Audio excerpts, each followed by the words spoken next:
входит в тройку самых быстро развивающихся мегаполисов мира.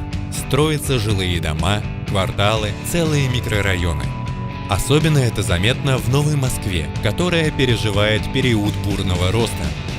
Новые жилые кварталы строятся одновременно с необходимым количеством объектов инфраструктуры – детских садов, школ, поликлиник, больниц, дорог и центров досуга. Таких высоких темпов возведения социальных объектов столица не видела уже четверть века, и в ближайшие годы они не будут снижены.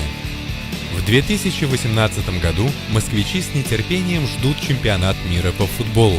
Обновляются знаменитые Лужники и Динамо. Построены стадионы «Спартак» и «ЦСКА». Город обновляется. Сносятся старые пятиэтажки, реставрируются культурные и исторические памятники, расширяются пешеходные зоны, преображаются парки и скверы, посещаемость которых выросла более чем в 3,5 раза.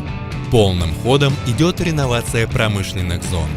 Построено много новых дорог, транспортные хорды, соединяющие основные магистрали для быстрого и удобного транспортного сообщения, новые развязки на МКАД и пересадочные узлы Малого Центрального кольца.